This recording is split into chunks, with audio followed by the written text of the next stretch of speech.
1h03, muito obrigado por sua audiência maravilhosa, desde as 11 horas acompanhando o Povo na TV. Agora chegou o momento da gente falar sobre os bastidores da política. Já estou aqui com o Luiz Armando para a gente conversar, porque tem muita movimentação. Eu começo perguntando a ele, dando boa tarde, e perguntando sobre uma possível paralisação dos professores do Estado. Eles estão cobrando o plano de cargos e carreiras. É um impasse que já vem de muito tempo, uma negociação que já é antiga e agora eles estão aí nessa iminência dessa paralisação, né?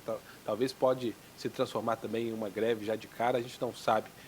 Luiz Armando, boa tarde. E aí, Boa como é que tarde, está essa Jair. situação? Jair, é uma situação antiga que os governos têm postergado, né, nos últimos anos e a educação, realmente, os salários da educação são, se você comparar com os salários das demais categorias na administração estadual, especialmente no executivo, no legislativo e judiciário, os professores realmente têm um salário bem aquém, né, dos demais poderes, né? Então, assim, não que a educação seja um poder, né, mas a educação é uma secretaria, uma pasta, né, que apesar do orçamento de 2 bilhões e 500 milhões anuais, para esse ano de 2025, o orçamento é 2 bilhões e 500 milhões, 80% desse orçamento ele vai para pagamento de servidores.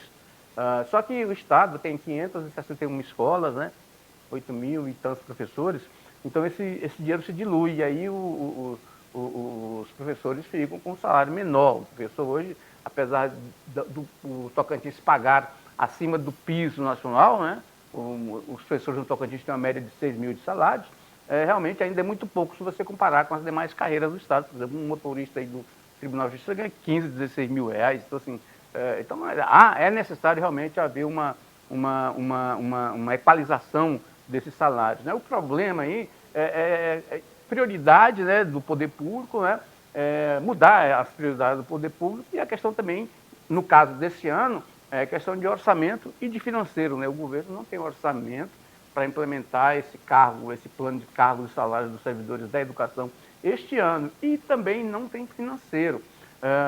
E agora, hoje, esses servidores teriam uma reunião com representantes do governo, né? Eu já falei hoje no Palácio, ainda não me deram retorno do que teria acontecido, falei na Fazenda, falei na Casa Civil, ainda não me deram retorno do que está acontecendo, do que vai acontecer, mas a previsão é que hoje teria uma reunião dos representantes da educação com o governo do Estado, com o representante do governo, para trabalhar essa pauta, ou seja, o encaminhamento desse plano de carreiras e cargos ao Legislativo, né, que o plano já estaria pronto, o projeto de lei já estaria pronto, e a aprovação e implementação desse plano ainda no mês de setembro. E é realmente uma movimentação, de certo modo, difícil de ser implementada, né? Porque encaminhar um projeto de lei para a Assembleia, a Assembleia aprovar esse projeto de lei, ainda no próprio mês, dentro do próprio mês, veja bem, hoje é dia 29, né? Então nós estamos acabando o mês de setembro.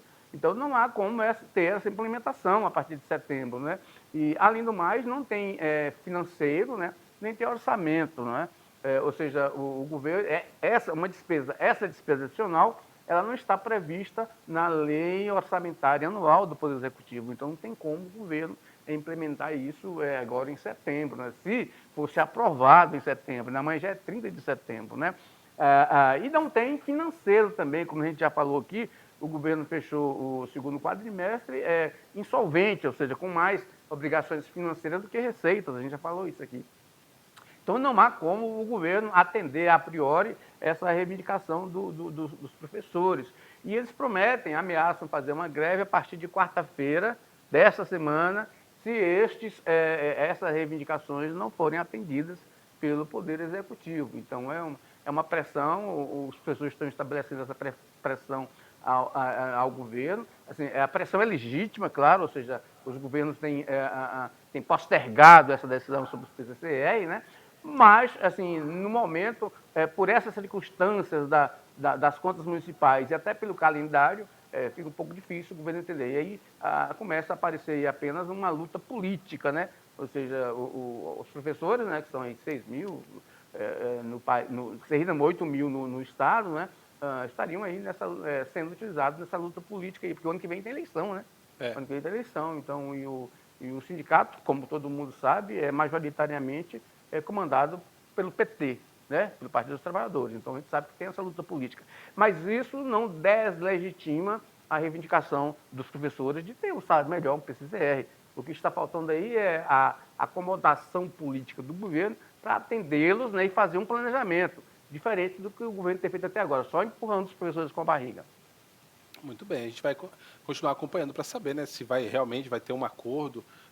Você disse que é meio complicado, ou se vai ter, de repente, uma resolução desse impasse, né, para que os alunos não sejam prejudicados. A gente está aí no mês de setembro, né, uma greve nessa reta final aí já segundo, não sei se é o último bimestre, enfim, faz tempo que eu não vou para a escola.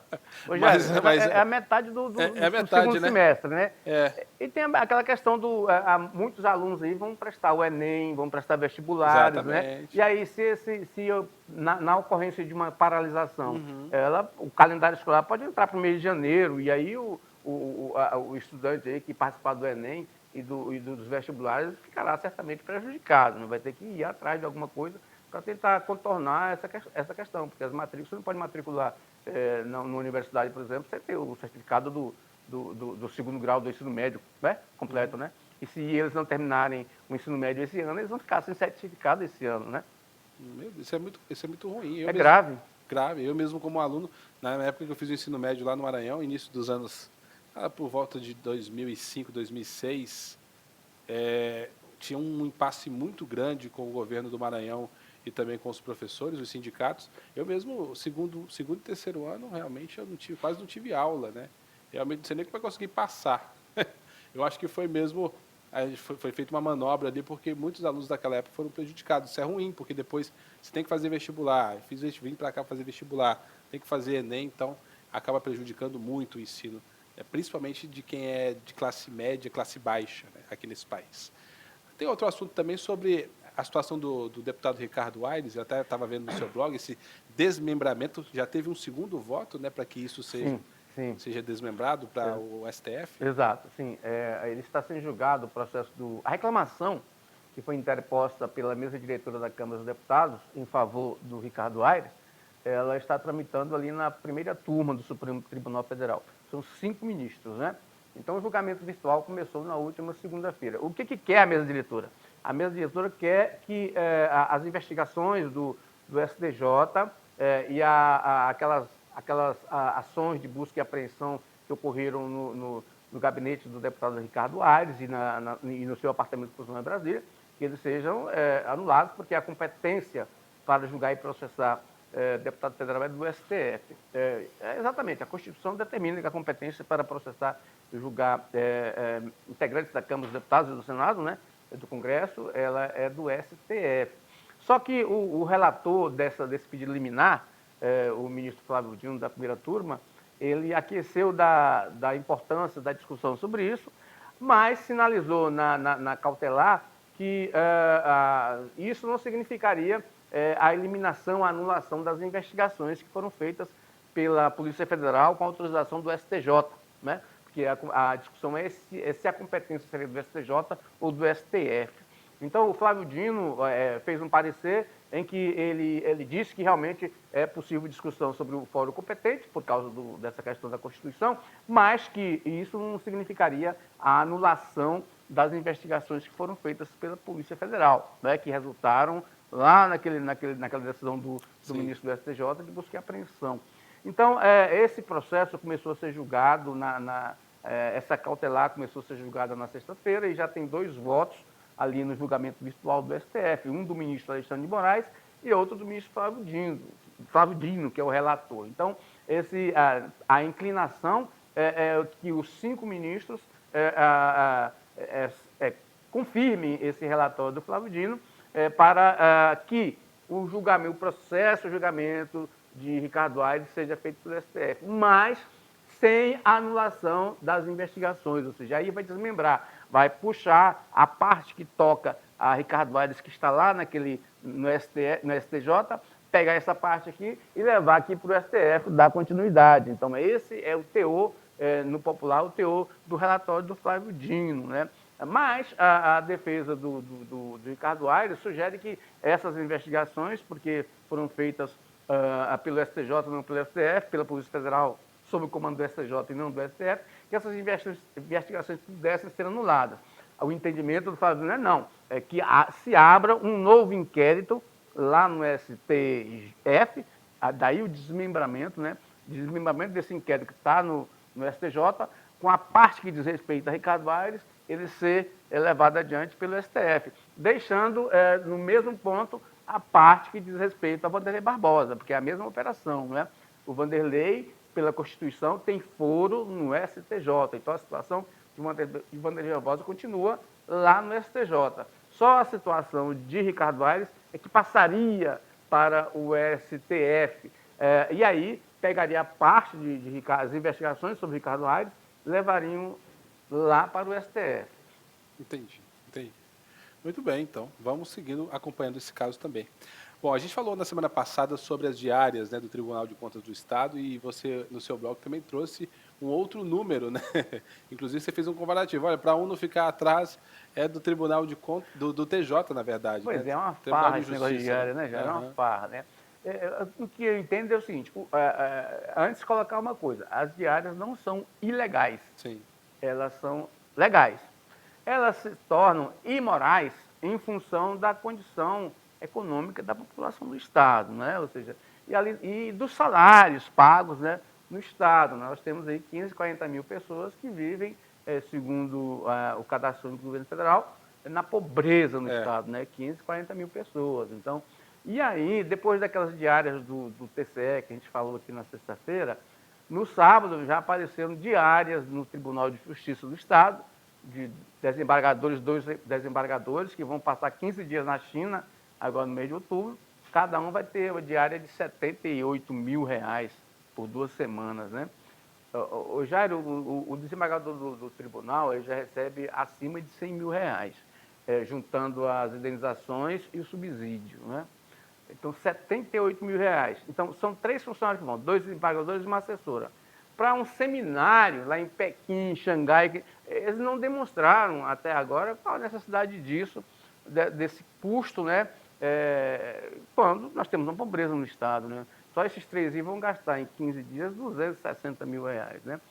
E aí, o TCE, o Tribunal de Contas, daquele 1 milhão de diárias em um ano, que a gente conversou aqui na sexta-feira, decidiu também mandar uma conselheira, né, para o mesmo seminário, lá em Pequim, em Xangai, né, com diárias de R$55 mil. Então, assim, é uma coisa em cima da outra, Jairo. Você fala, mas eles estão dentro da lei. Claro que estão dentro da lei, né? Agora, mas tem que demonstrar o que... Só para você ter ideia, esses R$55 mil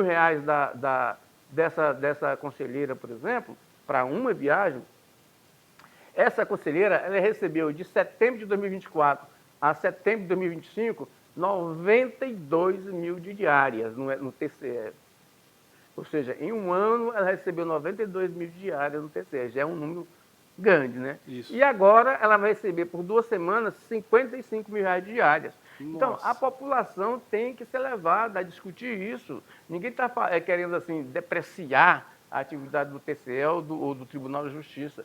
Mas está faltando alguma coisa aí, né? Ou seja, para quê? Aonde esse gasto com essas diárias vai beneficiar essa população do Estado que está lá, os 15, 40 mil na pobreza, né? Então, assim, essa questão devia ser discutida, mas não há, porque o nosso legislativo ele parece ser omisso nessas questões, né? E aí tenta-se mostrar o seguinte, mas eles têm orçamento.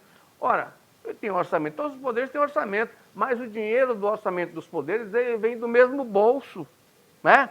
Veja bem, vem do bolso do contribuinte. Por exemplo, se o Tribunal de Justiça gasta um valor X com diárias e extrapola o orçamento, o Tribunal de Justiça vai lá na Assembleia, pede uma lei, a Assembleia aprova uma lei para o governo fazer a suplementação do Tribunal de Justiça, ou seja, retira dinheiro que deveria ser para educação e saúde e segurança pública para cobrir o buraco ali, como o TJ já tem um buraco agora em agosto, né? Pelo relatório de gestão fiscal que ele publicou aí recentemente, já tem um buraco lá. E agora criou-se mais 8 desembargadores, ou seja, vai aumentar a despesa, em tese, em 60%. De onde que vem esse dinheiro se o Tribunal de Justiça não tem pé de dinheiro, não tem... a única receita que tem é o 12º, porque as outras receitas do TCE, que é o Funjuris, o Funjuris e o Funcivil, já tem destinação específica, a não ser que se tente fazer uma contabilidade alternativa ali e traga dinheiro do Funcivil e do Funjuris para jogar para o Tribunal de Justiça para poder pagar essa conta. Mesmo assim, tanto o Funcivil como o Funjuris, o Funcivil é um dinheiro que o cartório repassa para o tribunal para pagar aquele serviço que o pobre tem lá no cartório que não pode pagar, né? E o Funjuris, entendeu? É aquele que o contribuinte paga lá nas custas judiciais. Então, assim, é uma coisa que não há essa discussão. Isso longe de pensar que a gente está tentando criticar o Tribunal de Justiça ou o Tribunal do TCE, mas há que se estabelecer uma régua para essas questões que não são de hoje que ocorrem, né? É verdade. A população tem que ficar atenta a tudo isso e também cobrar, né, explicações de quem é responsável. Muito obrigado, Luiz Armando, por mais essa participação. E sempre a gente expande os horizontes, né? É muito importante essa conversa com quem entende sempre do assunto. A gente vai para o intervalo comercial, você volta amanhã com mais bastidores da política. Vem aí, daqui a pouco, Tá Bombando com o Júnior Chef. Daqui a pouco a gente conversa mais.